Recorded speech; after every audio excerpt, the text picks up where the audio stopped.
Central High School in Little Rock, Arkansas, where one of the most iconic civil rights reform movements took place. After years of protest, and civil rights activists were rewarded in 1954 with the ruling that segregated schooling was unconstitutional.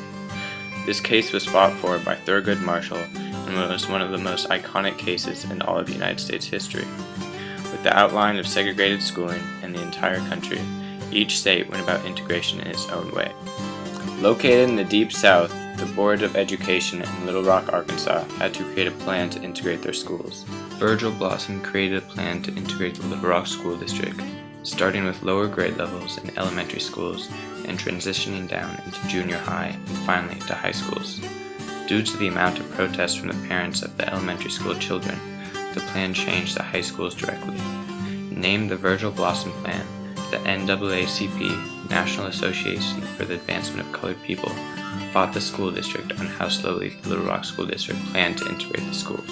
The NAACP and Daisy Bates, who was a civil rights leader and official for the NAACP, originally selected 32 students to enroll in Central High School. But after facing a lot of opposition from parents in the Little Rock School District, they narrowed it down to 9 students. These students were chosen based on success in school, attendance, and their suspected ability to deal with the challenges that they were going to face attending Central. These students were named the Little Rock Nine and consisted of Gloria Ray, Terrence Roberts, Mella Patio, Elizabeth Eckford, Ernest Green, Miniheen Brown, Jefferson Thomas, Carlota Walls, and Thelma Mothershed. When initially trying to enter the school on September 4th, 1957, the students were met by mobs of angry white protesters, as well as the National Guard, which Governor Faubus had called out to surround the school. One of the 9 students, as Elizabeth Eckford, was surrounded by a mob of protesters and is captured in one of the most iconic photographs of civil rights history. Eckford describes first going to the school on that day. I walked up to the guard who had let the white students in. He didn't move. When I tried to squeeze past him, he raised his bayonet, and then the other guards moved in and they raised their bayonets. They glared at me with a mean look, and I was very frightened. I didn't know what to do. I turned around and the crowd came toward me. They moved closer and closer. Somebody started yelling, "Lynch her! Lynch her!" That first attempt the Little Rock Nine had at attending Central High School failed, and the students did not even enter the school. On September 20th, Judge Davis ruled that Governor Faubus was not allowed to use the National Guard to prevent the students from entering the school. The second attempt came on September 23rd, when the police snuck the students into the school. The protesters were initially beating black reporters who had come to get a story on Central High. However, when the mob learned that the students had entered the school, they turned their attention on the school, and the 9 students were evacuated out of fear for their safety.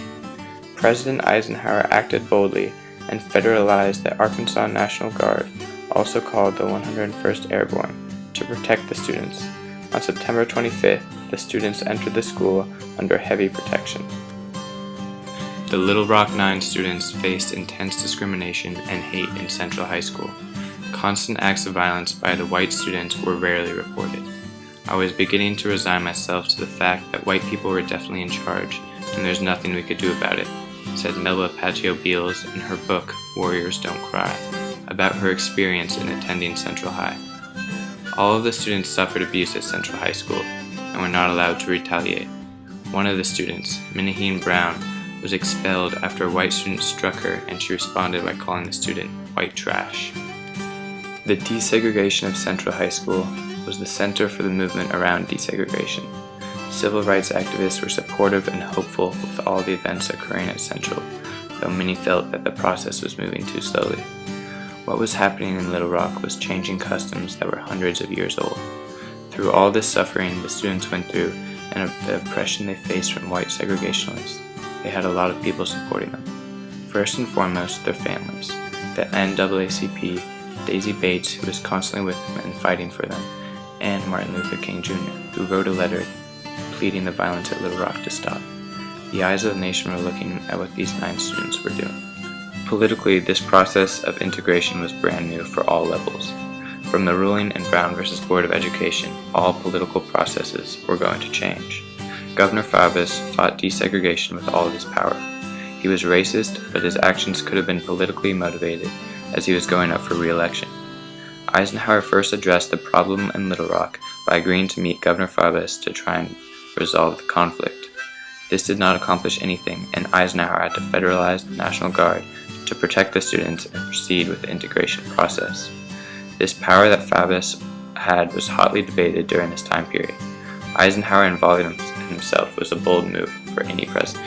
Governor Faubus kept fighting against integration in his schools, and after the 1957-58 school year, where Ernest Green became the first African American to graduate from Central High School, he shut down the 3 public schools in Little Rock for the entire 58-59 school year, rather than integrate.